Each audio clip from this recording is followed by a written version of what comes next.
Hello, this is Dr. Paul Cottrell, and this is another episode of Grave Wisdom. It's a new show that I've been doing, and let's begin with a critique of a video about Iran and Israel war breaking out. This was published about 6 hours ago on YouTube. This video is brought... Let me fix the speaker here.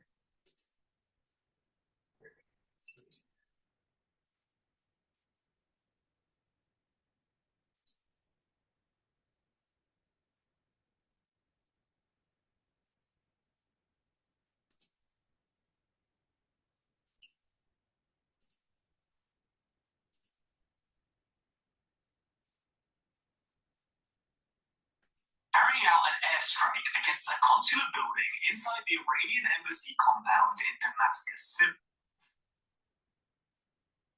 Strike killed 7 Iranian military advisors, including Mohammad Reza Zaheini, a top commander of Iran's elite Quds force. And his death has been described by some as the most high-profile targeted killing of an Iranian since the assassination of Qasem Soleimani by the US in 2020.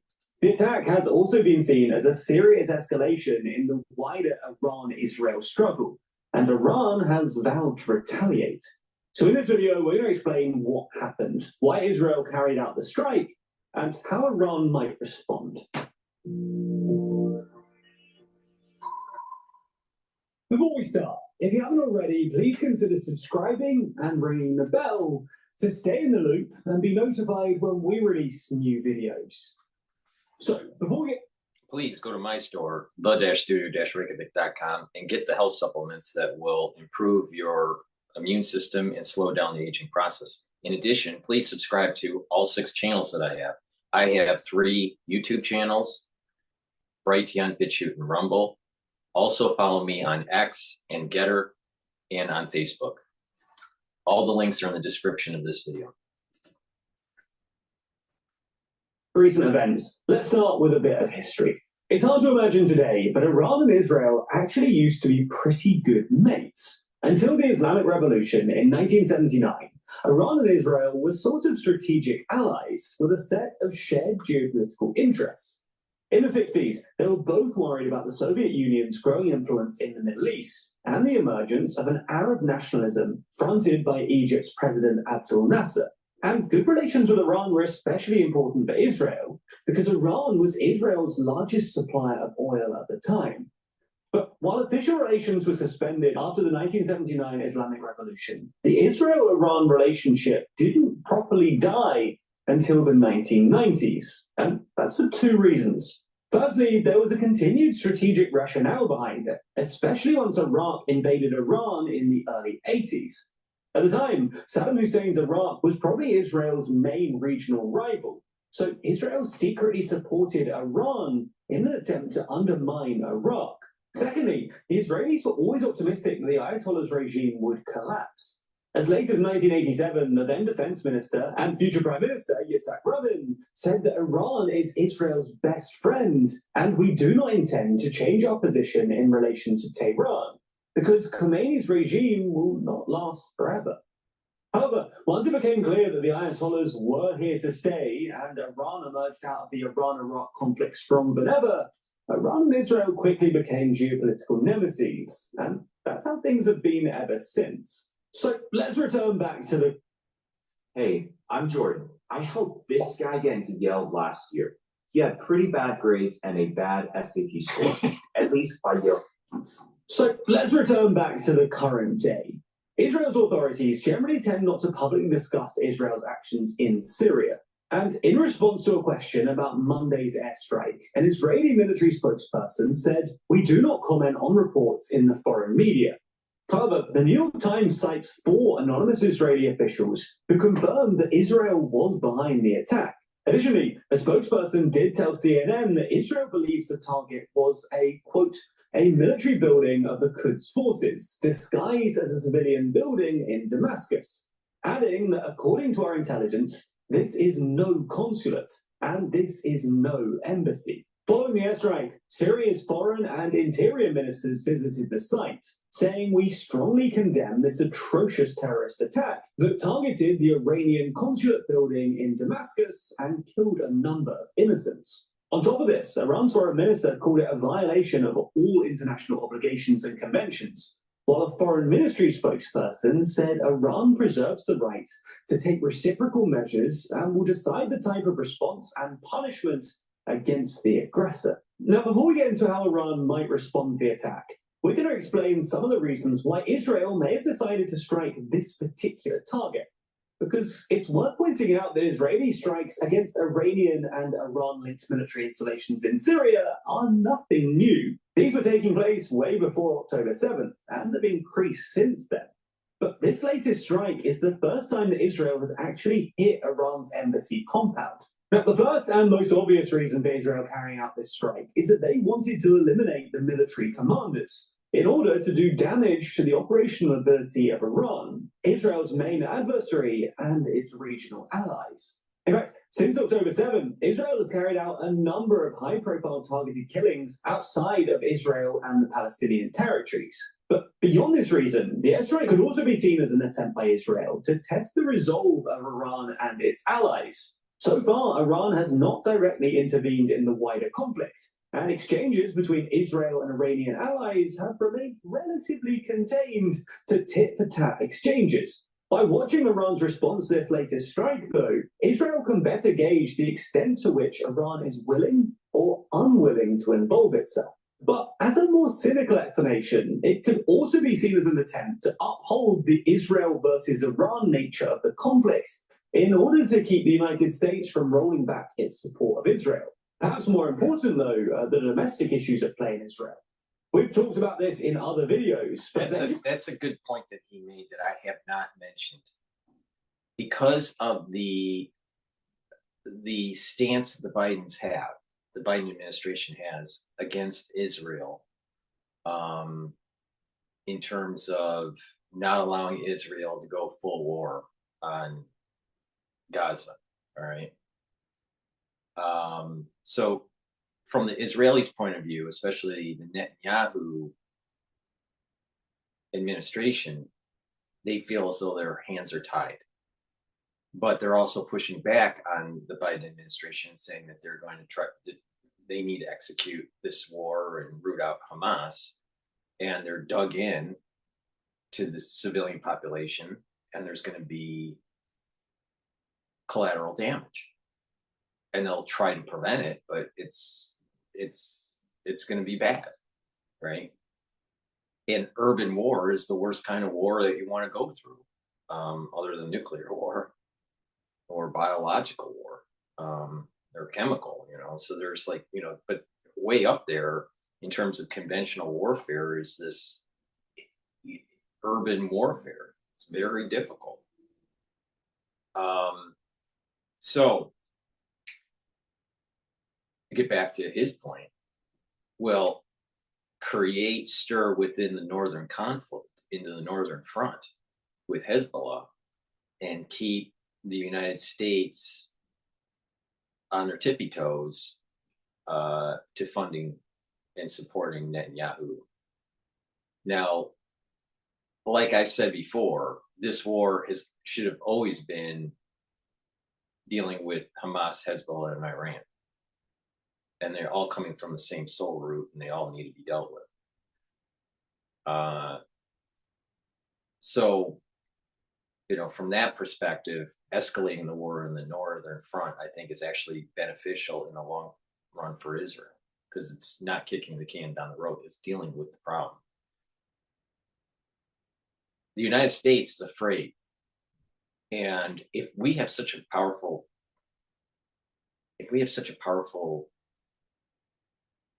military and such prowess on the battlefield, why should we be afraid of Iran? Or perhaps what it is it's a lot of, maybe the United States isn't as powerful as we say we are.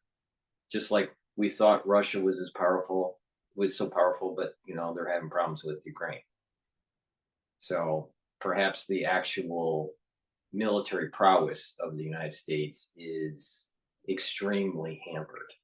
In addition, oil prices are going up, and the rumors are that strategic reserves are way low now and haven't been refilled because of the high energy prices.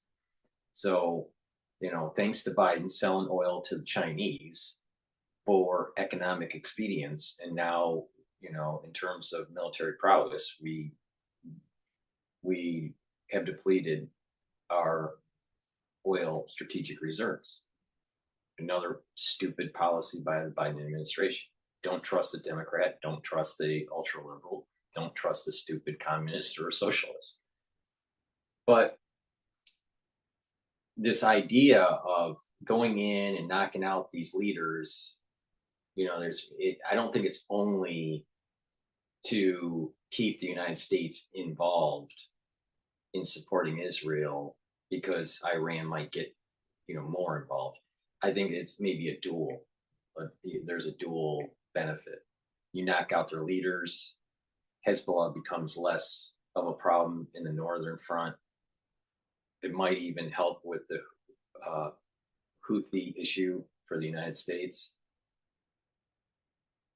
And as an added benefit, it keeps the United States more engaged instead of trying to tie the Netanyahu administration down and preventing them from executing the war that they need to root out Hamas and Hezbollah. But it's an interesting concept that keep on killing these leaders from Iran and try to get Iran involved so the United States is supporting Israel. I mean, it's an interesting take on it, and it's probably an accurate take on the situation. Netanyahu's approval among the Israeli public basically collapsed after October 7th, and it's highly likely that he'll be voted out of office come the next election. In fact, on Sunday, the day before the strike in Damascus, Israel saw its largest protest since the outbreak of the war, with tens of thousands of Israelis demanding a hostage release deal and the resignation of Netanyahu's government. Now, Netanyahu has repeatedly rejected calls for an early election, saying that they would divide Israel and hurt the war effort. So if Netanyahu has tied its political future to the continuation of the war, an escalation of the conflict with Iran and its allies like Lebanon and Syria might enable him to extend the lifespan of his embattled government. Regardless of motive, though, how much? You're going to have to get used to asking questions that might make you a little bit uncomfortable. Philosophy. Regardless of motive, though, how might Iran actually respond to this latest incident? Well, Iran has vowed to carry out a, quote, required retaliation, but we don't yet know what this will look like. But Iran has so far been reluctant to get pulled into any kind of full-on war. So the retaliation could come through Iran's proxies and allies. For example, Iran-backed groups in Iraq and Syria could increase their attacks against American military positions. After all, Iran's foreign minister said that he considered the US ultimately responsible, even though the US denied any prior knowledge or approval of the attack. Additionally, the response could come through Iran's Lebanon-based ally Hezbollah, which has already been engaging in near-daily cross-border fire with Israel.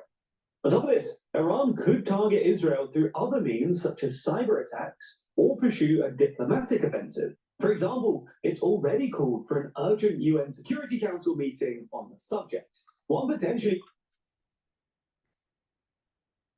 As you can see, as this war effort is progressing since October 7th, more and more in the news about a northern front.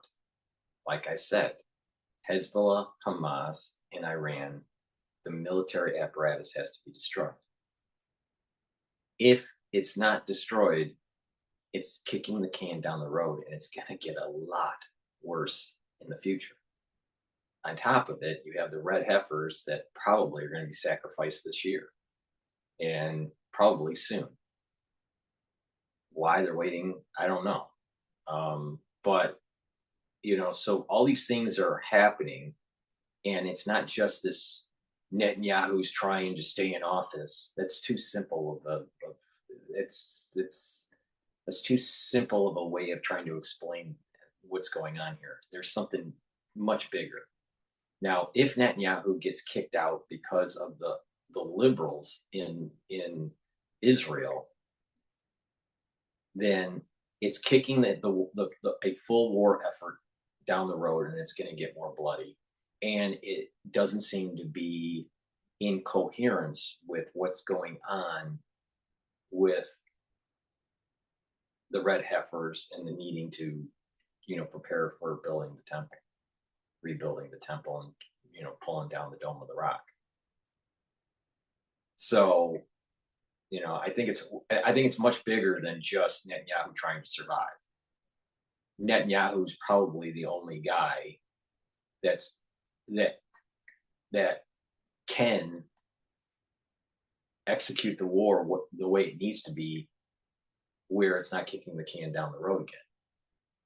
And if the United States just leaves his administration alone and lets him do the job, there's actually going to be more peace on Earth, but it's going to get bloody in the short term. But the problem that we have is that we have individuals within the international community or in places of power at the UN level or at different countrywide levels, like China and the United States, right? And then you have the UN Council trying to create a peaceful end to this. But all of these previous episodes of violence between Israel and, we'll just say the soul of Jacob and the soul of Esau, all of these things in contemporary time have nothing but made it worse for further escalation. More death, more destruction, it's more costly. It's more costly, with the combatants, the military combatants on both sides, but also more costly because of the collateral damage and the infrastructure damage and the disruption of stability in the region. So Netanyahu needs to stay in power, independent if you like him or not, to be able to put an end to Hamas, Hezbollah, and Iran. Now, if you think that Hamas, Hezbollah, and Iran's military apparatus needs to stay constituted, up and running, then you're ushering in the beginnings of a caliphate. And that's not going to be, their mindset is not congruent with Western philosophy, Western ideals, Western thought, Western democracy. Even though Netanyahu has, some negative things in his past, he's probably the only one to actually execute the war the way it needs to be executed.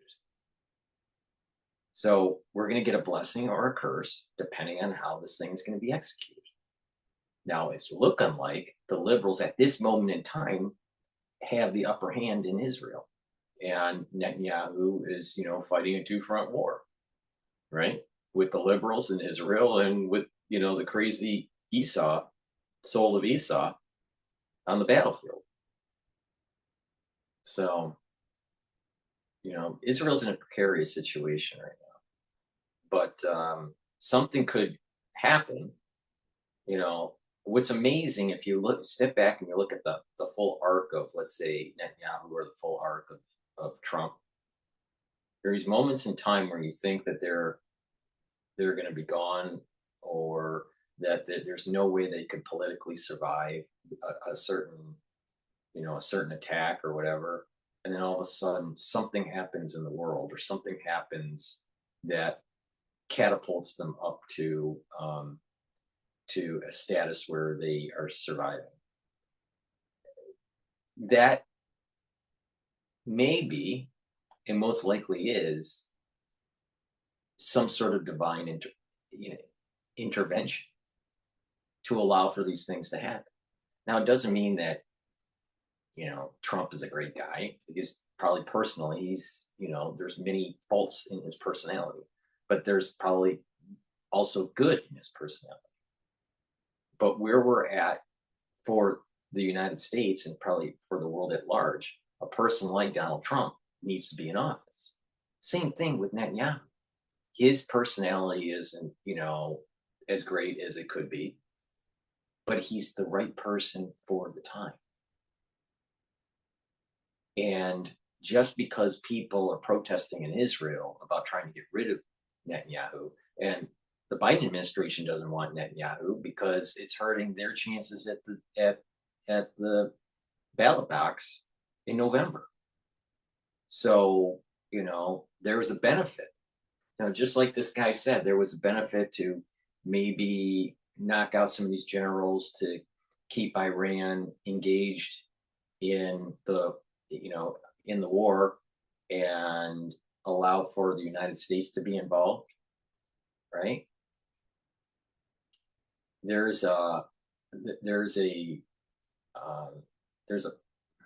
I lost my train of thought. I was trying to set up a logical statement here, and I lost the train of thought. All right. So once in a while that happens when you get older. So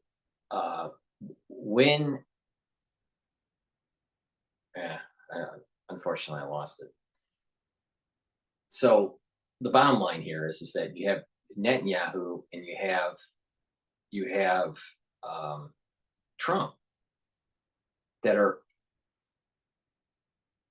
in a period of time where they may need to be presidents or prime ministers. And they're the right person for the time.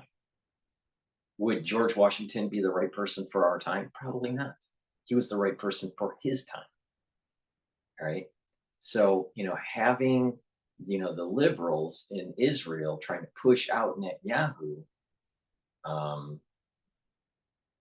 it's probably going to hurt them in the long run. Because I don't think that the liberals in Israel are willing to fight Hamas, Hezbollah, and Iran all at once. And it's just kicking the can down the road. And there is this issue with the red heifers that, that if they get sacrificed, the countdown starts. So, so I mean, it's a complex situation that's happening. It's not as simple as what the international community wants. It's not as simple as what the liberals in Israel want. There's an added component that there's this arc of 2,000 years that has been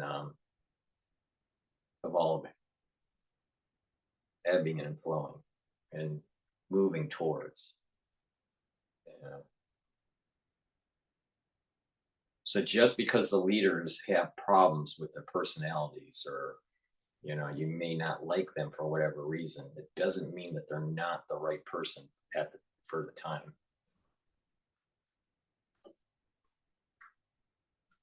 Dangerous consequence of the airstrike, though, is that it could open up the possibility of diplomatic centers becoming targets for further attacks and retaliation. It's worth saying that Israel's contention that the embassy was being used as a military outpost and was therefore a legitimate target isn't really relevant in this context, because it's definitely being treated by Iran as an escalation. And even if the embassy was being misused, diplomatic premises are meant to enjoy diplomatic immunity. Ultimately, then, Iran isn't left with many options to respond if it is indeed keen on avoiding further escalation. But failing to respond will also damage the credibility of Iran's military deterrence and risks encouraging Israel to take further action against it, meaning Iran is left in a pretty tricky situation. When researching this video, then, we found it really important to balance the different, often contentious opinions on this topic. And fortunately, we were able to easily compare opinions thanks to our sponsor, Ground News, a website and app developed by a former NASA engineer on a mission to give readers an easy data. Let's not worry about his advertising. Let's worry about Dr. Paul's advertising. Please go to my store, the-studio-reykjavik.com, and get this structural nano silver toothpaste. It will whiten your teeth, freshen your breath, neutralize pathogens, reduce gingivitis, help with cardiovascular health, help with valvular health. Because if you have poor oral hygiene, you are increasing your chances, not of just tooth decay, but also cardiovascular disease and valvular disease. So please go to my store and get the structural nano silver toothpaste. It's the best toothpaste that you can get. Get a few tubes of this for your household. It's way better than anything Alex Jones sells. So please go to my store, the-studio-reykjavik.com.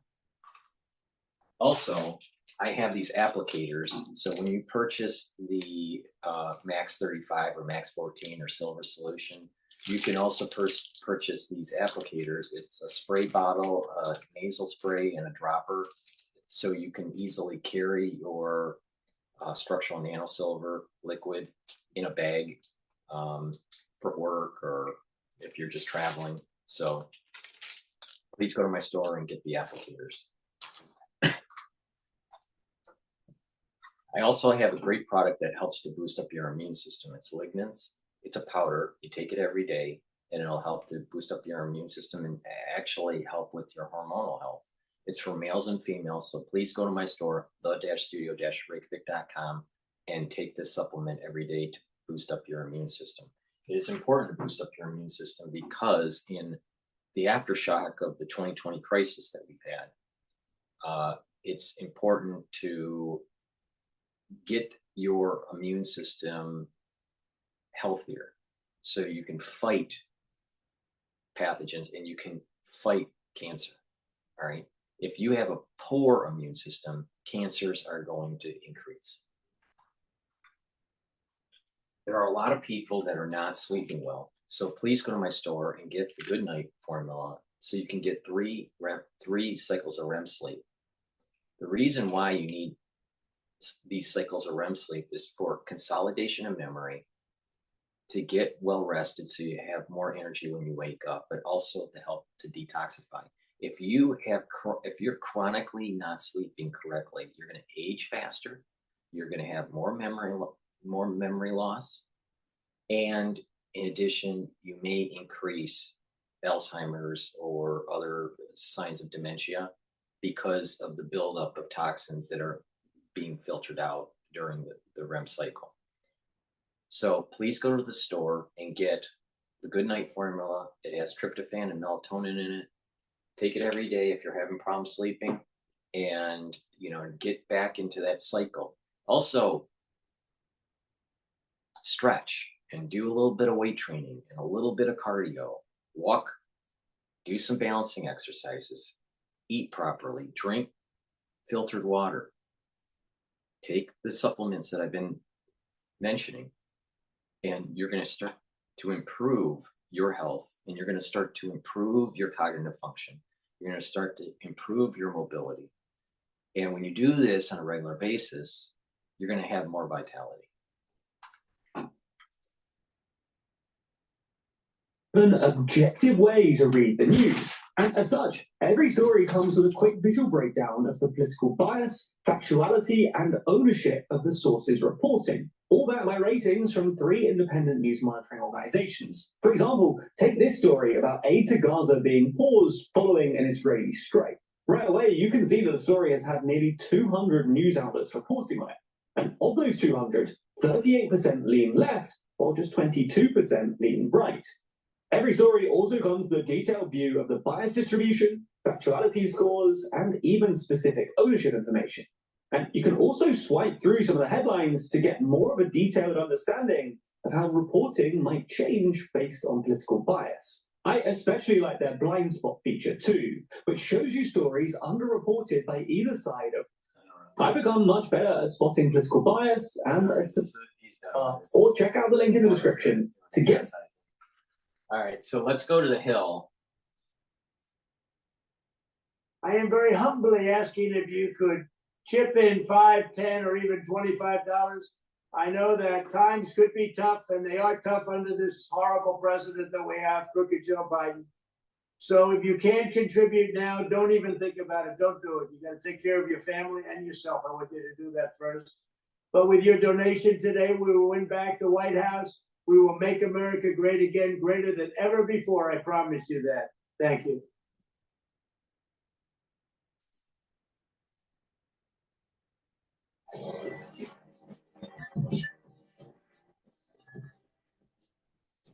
U.S. Security Council will hold an emergency meeting today to discuss Israeli military action carried out yesterday in Damascus against Iranian intelligence officials who were, according to the New York Times, meeting with top Hamas officials as well as members of Islamic Jihad. At least 7 Iranian military officials were killed, with several reportedly being top officers. That's after an Israeli airstrike hit a building next to Iran's embassy. This puts the entire region on edge and escalates the proxy war between Iran and Israel that has been going on for years. This move brings the hostilities out into the open. Iran supports Hamas in Gaza and Hezbollah in Lebanon, where there have been an uptick in skirmishes. Now, here to discuss with us these implications is Trita Parsi of the Quincy Institute for Responsible Statecraft. Thank you so much for being here with us. Thank you for having me. So let's get right into it. What do you think is going to be the response to this airstrike that killed these Iranian officials? So the Iranians have, for quite some time, absorbed a tremendous amount of blows, and very, very hard blows from the Israelis without any clear retaliation. And there is growing pressure internally within the regime, in which there is a faction that strongly believes that the lack of a response thus far is what has enabled. I think it's really important. I heard this on Bloomberg yesterday. Iran has problems. So they can't go too far. All right. And this is something that the previous video didn't mention too much. The Iranian people don't want the regime, this theocratic regime. So if they go and start fighting Israel, all right, as Israel's starting to knock out some of their military apparatus and their commanders, there could be a civil war within Iran, and they're worried about that. The ones in power are worried about that.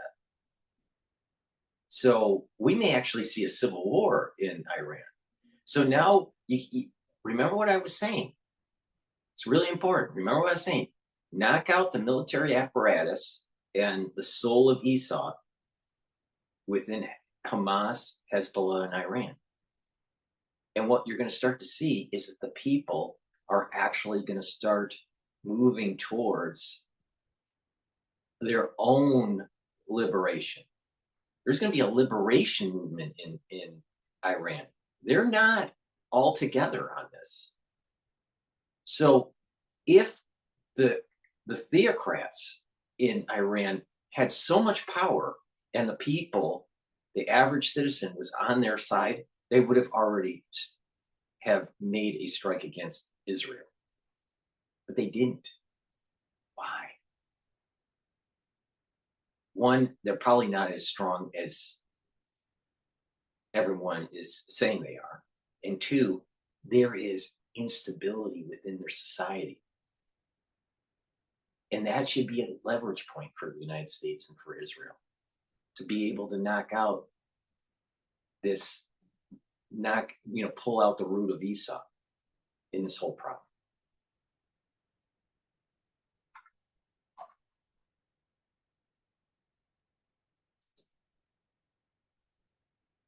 Israel to escalate matters further, and this is a significant escalation because that building is part of the diplomatic compound, which means that it was striking a diplomatic facility as part of the embassy.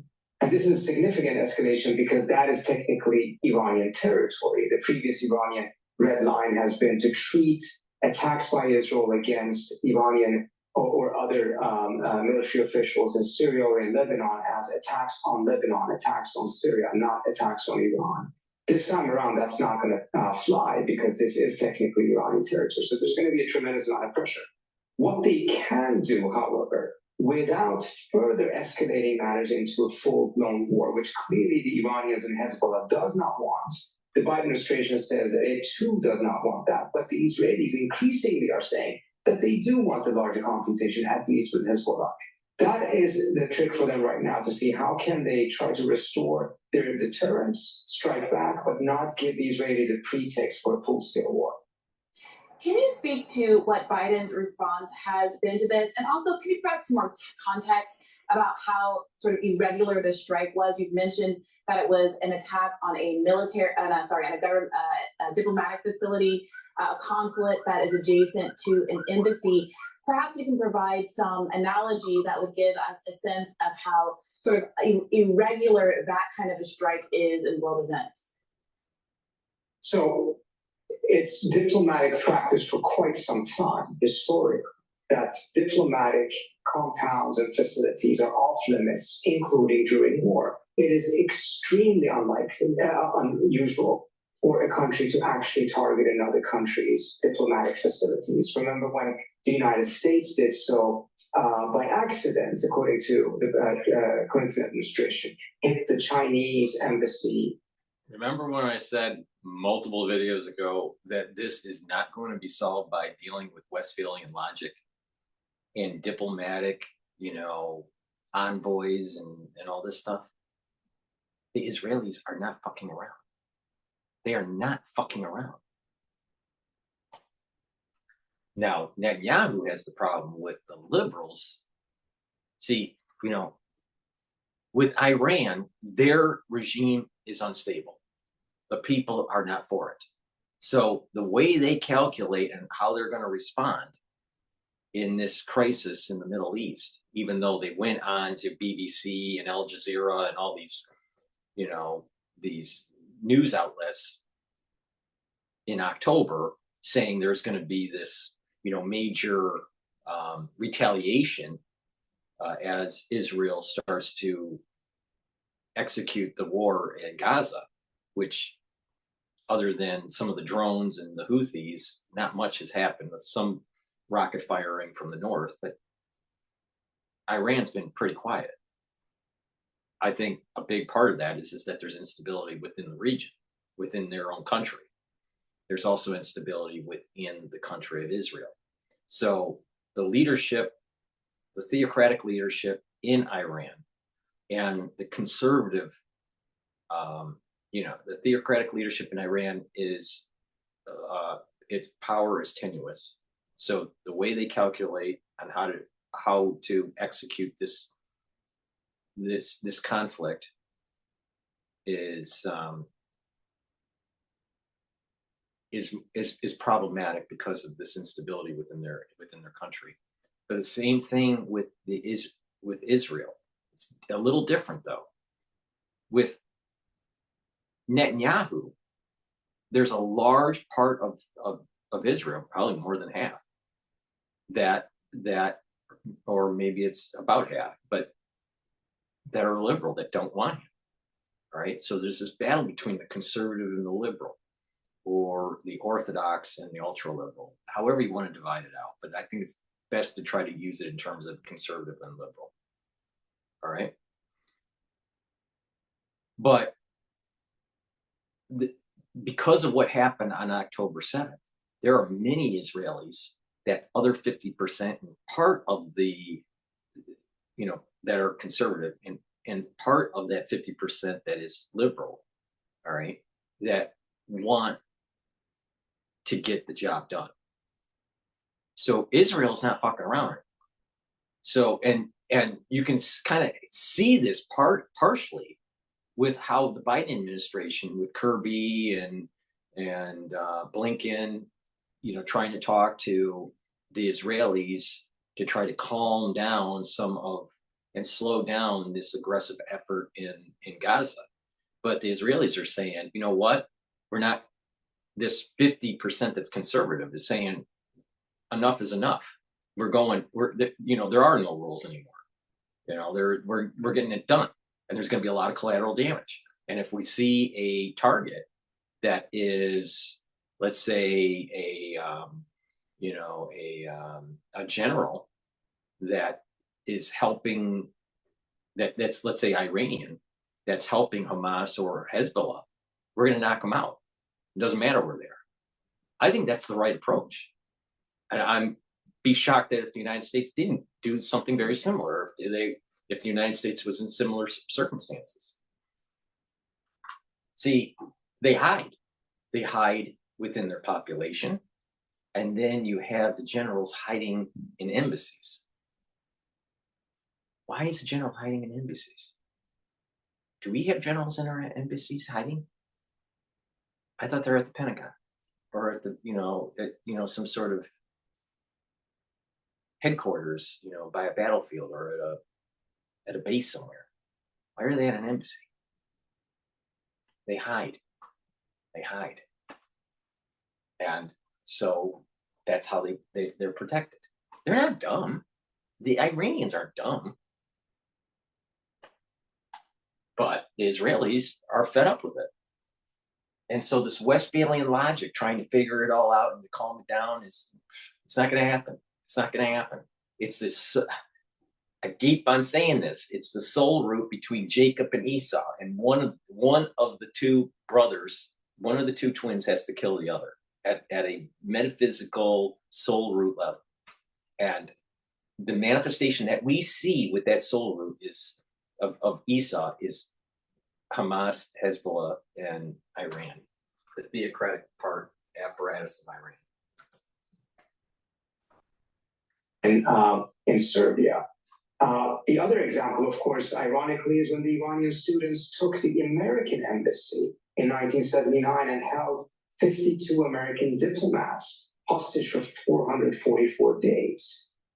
So it was something that obviously profoundly angered the United States. It is something that isolated Iran because it was such a violation of such a clear and important norm. And think about this for a second. Think about this for a second. Why did the United States, why were they so passive when that happened? Well, obviously we had such an interest with the oil and we didn't want to, cause oil issues and all this. And we had the oil embargo and all this crap. So, but the United States, when Iran held hostages, the United States was passive.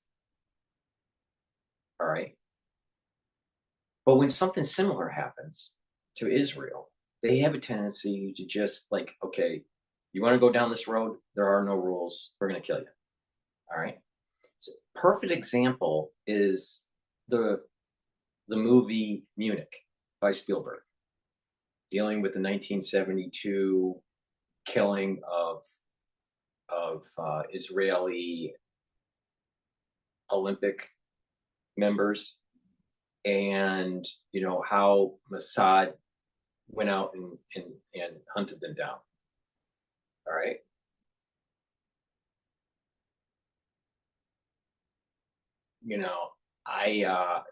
Sometimes you just, the problem with Muslims, the problem with Hamas and Hezbollah and Iran and all these people is they take a risk,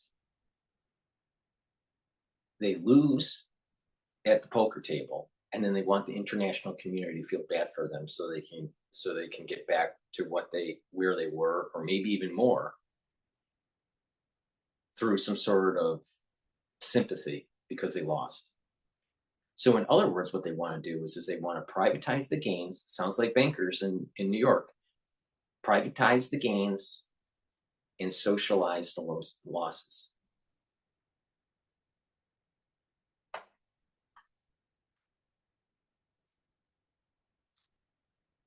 I think the Israelis are doing the right thing. And unfortunately, Americans didn't.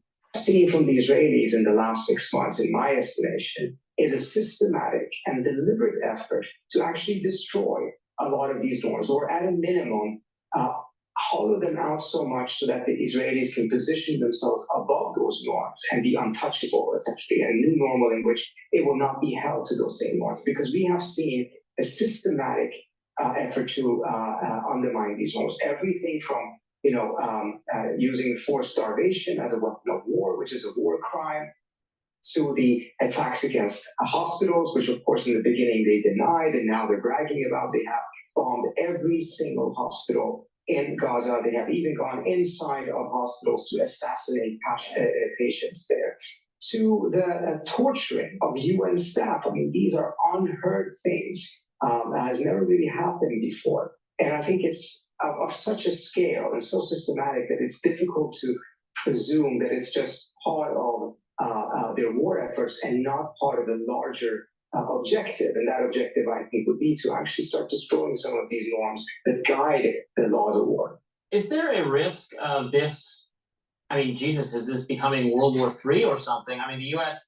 has to be concerned for its own security, for the blowback we could face given our... Bobby, listen up. It's a 2,000-year arc where Jacob is fighting Esau. This is not your normal conflict. Wake up. Been saying this ever since October. Bobby, the dumbass. Court of Israel, is it possible for someone to support Israel being able to retaliate or take out the terrorist group that attacked it, without thinking that a direct war with Iran that the U.S. would be dragged into is at all a conceivable idea? Look, we're way past the moment in which the Israelis are retaliating for what happened on October 7th. And it's, essentially self-defense. We're way past that point because we're talking about more than 32,000 people killed, a very large amount of them being children, the majority being children and women, and then all of these different other attacks. Is Hamas all killed? No. Why are they embedding in the population? All right. Because they know that's the only shield they have left. Kill them. Kill Hamas. In Lebanon, in Syria, and of course, what we have seen in the treatment of aid workers, etc. You saw the aid workers that got killed yesterday. So we're past that point. There's obviously a desire in many quarters to be able to defend Israel's right to defend itself. But that was a long time ago. This is no longer a defensive war by any stretch of the imagination. It's not defense anymore. You're right. It's not defense anymore. It's moving the boundaries to biblical times. Enough is enough. Israel is not fucking around anymore. The problem that they have is that they have a liberal part of the society that's trying to bring down Netanyahu.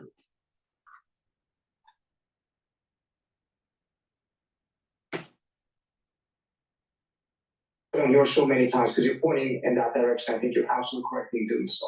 This is tremendously dangerous for the United States. After Iraqi militias pressured the U.S. for a ceasefire by attacking the United States, if they side with Israel, will get the blessing. If they hold back and they prevent Israel from doing what it needs to do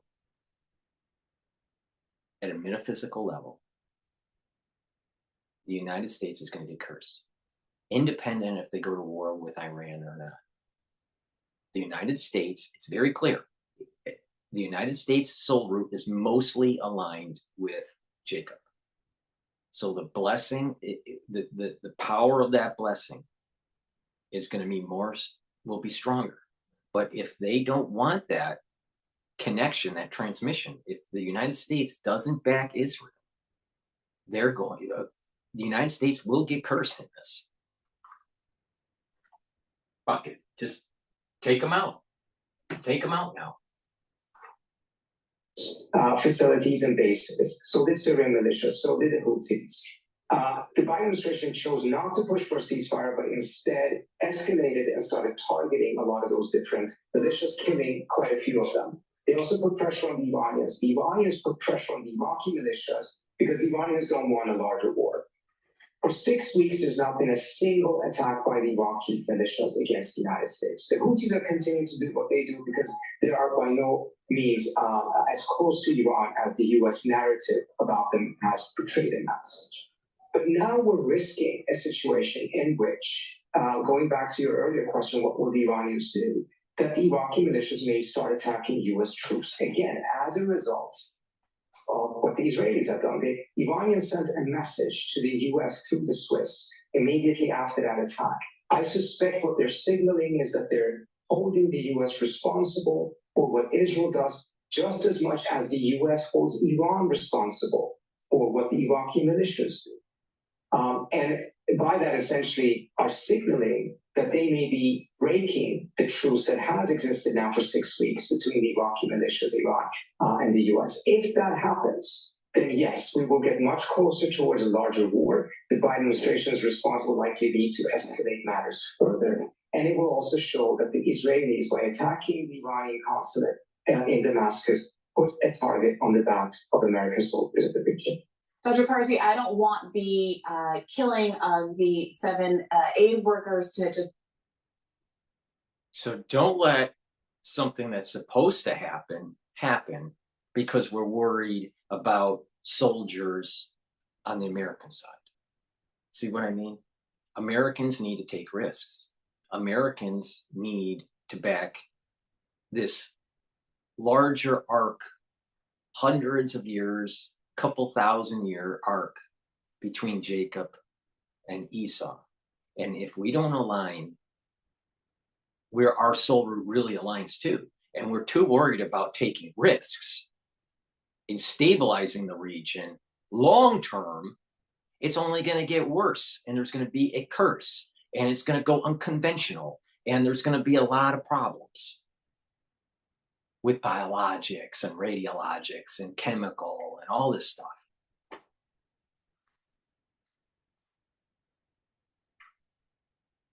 Not all wars are like this.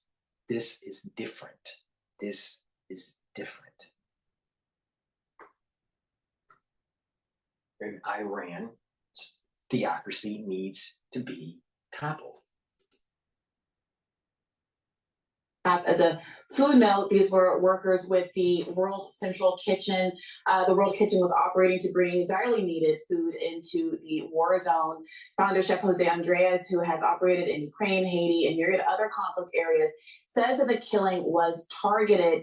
Can you just explain to us what happened and why there does seem to be some pretty clear evidence that this was a targeted strike? Well, the most obvious evidence for that is that they had coordinated matters with the Israeli Defense Forces, had informed them about their whereabouts, where they're heading, the routines in which they will be going in and out of Gaza to provide that food. And the Israelis have said that they're going to allow these things. And then they were yet targeted, and their vehicle was clearly had the signs and the.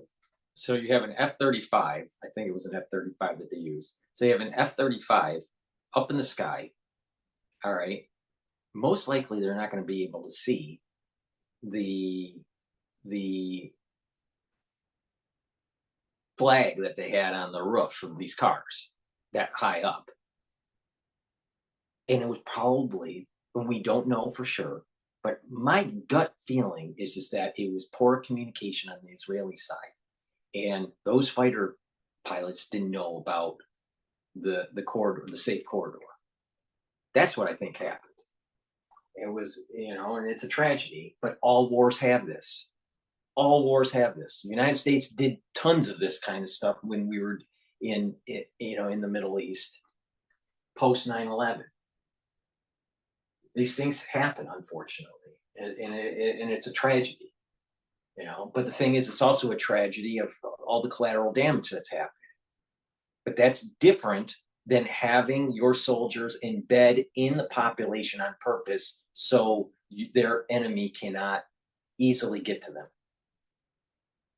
That's a war crime. What Hamas is doing is a war crime. So you can't tell the difference. This guy, Dr. Parsi thinks that, well, they made an agreement, so it must have been targeted. No, it could have been that they made an agreement and was poor communication and the pilots didn't know about the agreement or thought it was at a different time or a different place. We don't know what the details were. That's probably more likely than targeting aid workers. Why would they target aid workers knowing that it's going to create such political, such international and political backlash? Dr. Parsi. Of the organization. So this was not something that the Israelis were unaware of in any way, shape, or form. And again, we have seen this pattern so many times now, that they do something extremely provocative, norm-breaking. At first, there will be a benefit of the doubt given by Western governments and Western media. And then later on, of course, it will turn out that that benefit of the doubt was not warranted in any way, shape, or form. But by that time, they have already created a new normal. The only way to prevent this is to actually leapfrog and start holding Israel accountable for the manner in which it is breaking norms and rules. I mean, remember, the United States otherwise is quite unforgiving of countries that break such norms, accusing them of being rogue states, pariah states, states that are undermining what the U.S. calls the rules-based international order. No state has done as much of that kind than Israel in the last 6 months, and we have not heard it. The United States has done a lot of nefarious things under the rule-based order. Keep from the administration about that. If there are no consequences, no accountability for this type of norm-breaking war crimes, then we should also have very low expectations that the Israelis will change course. Yeah, it's worth noting that it's being reported that there were 3 cars associated with this food aid effort, that after the first one was struck, survivors went to a second car. That car was then struck, survivors went to a third car, again underscoring how targeted Israel is able to be in these sorts of attacks, and I think raising some questions about what. Yeah, and that's how terrorists work too. So from the fighter pilot point of view, they didn't, assuming they didn't know about the agreement, these people that were trying to save their life going from one car to another car is exactly how terrorists and how, people that are, part of the military apparatus would react in a situation like that on the ground. So you can't, from up in the air, you wouldn't know. Now, the better question is why was there poor communication, assuming that's what it was? I think that's more probable, probably like 75% or 80% probable that it was poor communication, and that, these people that were acting the way they were as these cars were being hit, well, they could have been military combatants. From the pilot's point of view, they wouldn't know. They wouldn't know. So you fire first and ask questions later in that kind of environment. Now, again, the better question is why was there poor communication? So probably 75 or 80% chance it was poor communication.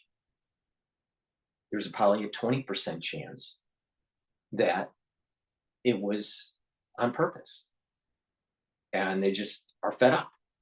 But I doubt that was the case. I think this was just an accident.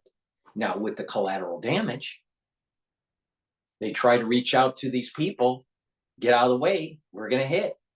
They don't get out of the way, or some of them can't get out of the way, but Hamas knows they're going to get hit, and they stay there.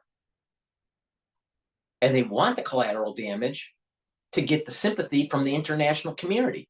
So the international community can view Israel as a pariah and get the liberals in Israel to fight against Netanyahu. But what's going to happen is that they're going to eat their tail. Esau is going to eat his tail. The ultra liberals are going to eat their tail. The international community is going to eat its tail. And and something happens. There's some sort of event that happens that helps Netanyahu and moves the war effort where it's knocking out Hezbollah, Hamas, and Iran.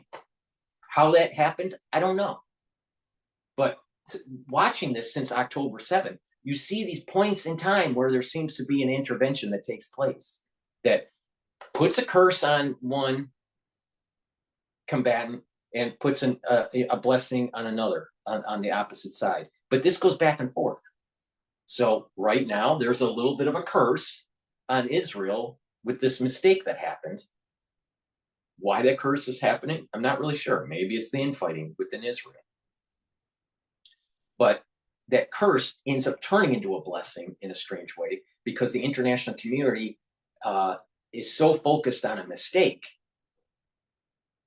that when something happens that the international community needs to start looking hard at based on what Hamas or Hezbollah does, then the international community goes, whoa, wait a minute, Hamas and Hezbollah did something that they shouldn't be doing.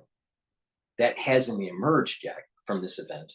But throughout October 7th, there has been this ebb and flow of curse and blessing between Esau and Jacob, right? And so Israel has been cursed through, certain points during this crisis. This happens to be another one of those curses that may actually turn into a blessing in disguise, even though there was death and destruction. The reality of the situation is this. If we follow what Dr. Parsi is saying, or Parsai is saying, then we're going to kick the can down the road, and there's going to be more death and destruction and more collateral damage in the future. Is that what you want? Because the way this looks from just being cold-hearted capitalist, if you do a net present value of this situation, it's better to do the war now than later. It's going to cost more. It's going to be in not only in dollars, not only in weapon usage, but also in deaths. And when you do an investment, you want to get the project that has the most bang for your buck.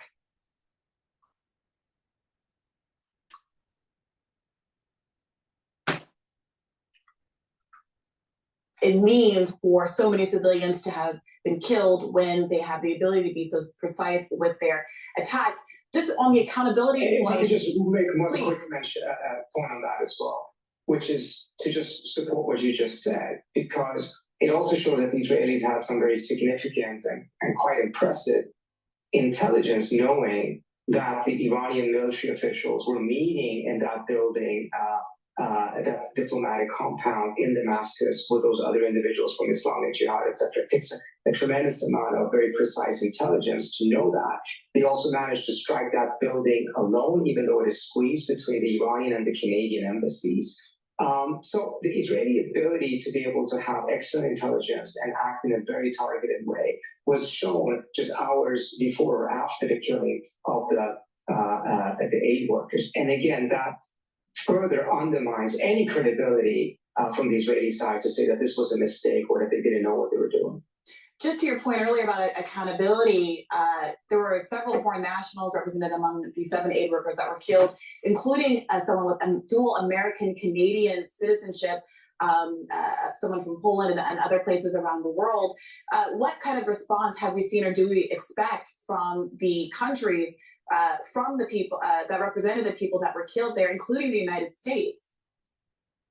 So far, we've seen some statements, some slightly more harsh and angry statements than before, but from what we've seen from the Biden administration is wholly insufficient because it's asking the Israelis to investigate themselves. And that keeps on happening even when they kill Americans. Remember the American journalist that was killed about 2 or so years ago, in which the Israelis were asked to investigate themselves, and eventually it turned out that, of course, they knew exactly what they were doing and they were specifically targeting her. But by that time, the United States had moved on. There is absolutely no credibility in any Israeli investigation at this point. If there's going to be anything serious, it has to be a UN investigation, an impartial, independent investigation. But we have not seen the Biden administration getting even close to the point of requesting that, even when Israel is killing Americans. Dr. Trina Parsi, thank you so much for joining us. We appreciate it. Thank you so much for having me. So that's the Hill talking about how Israel should conduct the war.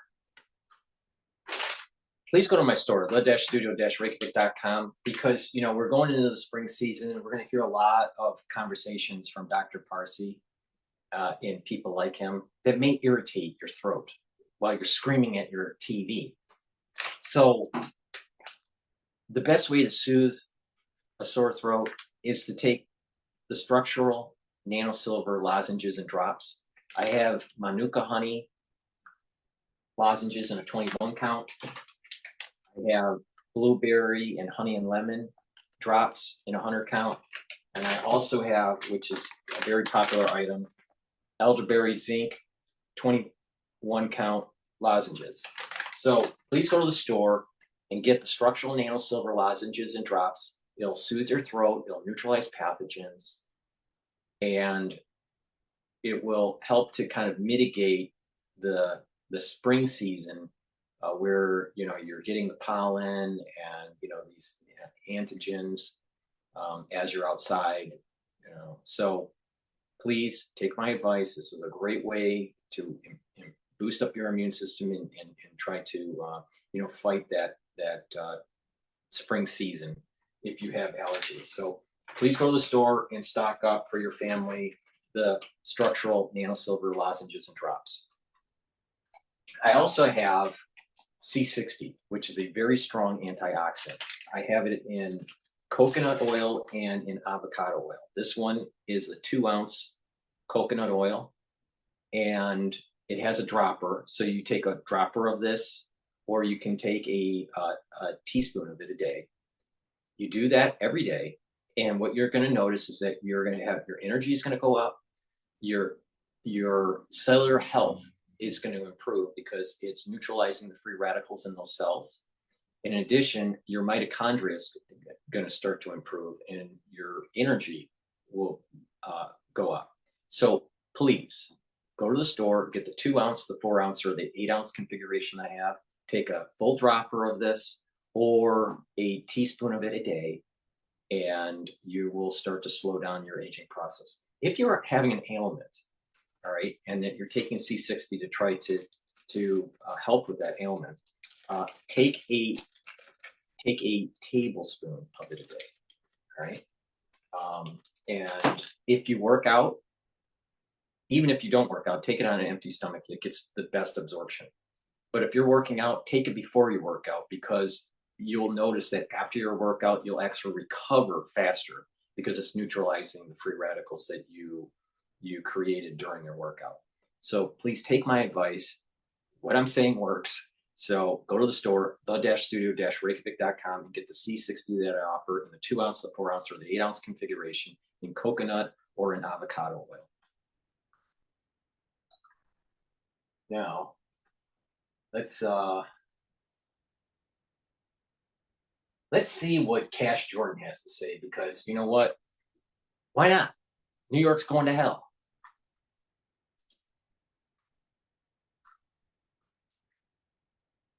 It took 138 iterations to refine the Tiguan chassis, but it also took 189 pizzas and 52 all-nighters. The meticulously refined Tiguan. Get 0% APR financing or a $2,000 customer bonus on a new 2024 Tiguan during the Volkswagen 75th anniversary sales event. My phone, my wallet, passport, and tablets. This New bill making the rounds in Albany that would pay inmates almost $2,600 in tax money once they get out of prison. And as you can imagine, the proposed legislation is getting a lot of feedback. Fox 9's Mark McKay talked to those. I wonder what feedback it's getting from struggling families who can't pay their rent, because if prisoners are going to get $2,600 checks, shouldn't they? Tuesday, cops found a torso with arms in a Bronx apartment. Today, police arrested the man who lives there. You see this man? Police say he's been arrested not once, twice, but again and again, at least 47 times. But right now, there are no limitations on how or where the $2,600 can be spent. This all started when a student walking to school found a left arm. On Monday night, investigators raided the apartment where the defendants were living. This was like the devil just rolled through here. It just helps them give a little breathing room, allow them to focus on their job search, reacclimating to the community. What does that mean? That means there's more victims in New York City about to happen. $2,600 checks. Now, on the one hand, proponents say this will stop people from becoming recidivists, reoffending, and going back to prison. But on the other hand, critics say this is just proof that crime pays. But what nobody's talking about is that the idea of paying criminals not to commit crime is already being tried here in New York, and it's not working. These migrants whose journey brought them to the United States now making their way through the American justice system in handcuffs. The small number of people are breaking the law and having a huge impact on our public safety. Now, since the asylum crisis started, New York has received almost 180,000 people, the vast majority of which are not criminals and just want a better life for themselves and their families. But that's not everybody. And look at how much money the city spends every single day for each person that it's taken care of. That's over $11,000 per month per person. Everything's paid for: food, shelter, you name it. But for some reason, it's not enough to stop some people, again, a very small number of people, from joining a gang or attacking police officers in broad daylight. Oh, I almost forgot. We've got the debit card program, $13 a day per person. And if all these programs aren't enough to convince people not to continue their lives of crime, it reveals something very frightening, which nobody's talking about, regarding New York City's progressive approach to crime. And while these programs are being debated, we're in the middle of a housing crisis. You've got people living in dilapidated apartments that cost thousands of dollars a month, and $2,600 checks could really help them out. And many of these people have obeyed the law their entire lives. They've never been to jail. They've never even been arrested. And that's why this program isn't going to seem fair to everyone.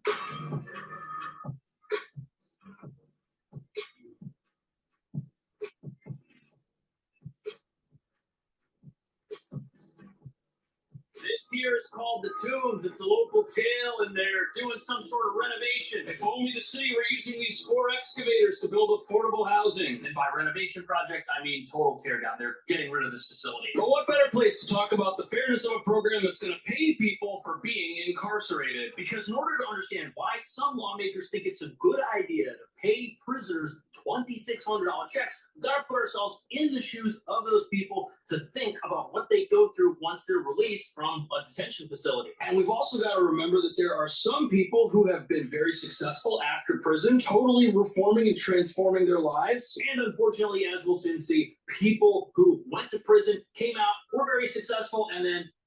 What's happening in New York, and probably also happening in Chicago and parts of California, is this idea of, well, there's structural racism, therefore we have to pay for their structural racism, even if they've broken the law and are destitute or can't afford their mortgage or whatever. We have to create programs and give them more money and get them on their feet, and everything will be okay. You know, the problem here is that it's rewarding bad behavior, which will only beget bad behavior. I can't even deal with it anymore. I don't even want to even watch this video because I'm so sick of this whole thing that's happening in New York. It's amazing. I'm gonna do another video on the Havana syndrome and my observations with what's going on with long COVID. I'm not saying that long COVID is Havana syndrome, but there are similarities. And I think that there is an activation of the nervous system through EMF that could at times exacerbate the long COVID. So please, see that video. Please go to my store, the-studio-reykjavik.com, and get the structural nano silver soaps that I have. I have peppermint, I have oatmeal and lavender, and 2 other versions on my store. So please go to the store, the-studio-reykjavik.com, and get the structural nano silver soaps. Very high quality to neutralize pathogens. Get a couple bars for your home. I've partnered up with Rainbow Herbals, and we've created these deodorant bars for males and females. This one is peppermint, lavender, and tea tree, and the other one is citrus. Now, I prefer the citrus, but more people actually purchase the peppermint, lavender, tea tree. But please go to the store, get a couple bars for your household. These bars are very high quality. They're made from essential oils from the Himalayas, all natural. There's no aluminum in it. There's no baking soda in it. And what you'll notice is that because of the high quality essential oils, there's a detoxing effect that's also taking place. So it's dual purpose. It helps to detoxify your body and you use it as a deodorant. So please go to the store and get the deodorant. This will be the end of this video, but please watch for the next video about the Havana syndrome and my observations on what's going on with it. There was a really good 60 minutes video that came out. And I'm also watching a PBS show that is going over eugenics, which is totally different than the Havana syndrome. But maybe I'll do also a critique of that. But please go to my store, the-studio-reykjavik.com. Make sure you subscribe to all of my videos. And if you can, please donate to help support my work. You can donate on my website, the-studio-reykjavik.com. You can donate through PayPal, Stripe, or Buy Me a Coffee. The links would be at the bottom of the homepage of my website. You can also click some of the links in this video for Buy Me a Coffee or to be a paid subscriber to Patreon. By doing that, you help support my work, you help support my news coverage, and I can do this kind of content for you and give you my two cents on everything. It is really important for you to share the links to help build this network of people that can see my work. We're going to be going through tumultuous times. And, I've helped you navigate through the financial problems that started in 2020 and how to protect your savings and grow it. But not just that, how to protect your health to the best of our abilities, and give you my unique perspective on how things were emerging. So there's going to be a series of things that will be emerging in the news that you're going to need to get a unique perspective on. So please make sure you subscribe, make sure that you share the links, and ask your social network to follow me. It's going to be important because when the next big thing happens, there's not going to be too many people that have original thought. There's a lot of people that just regurgitate. So thank you for listening and have a nice day.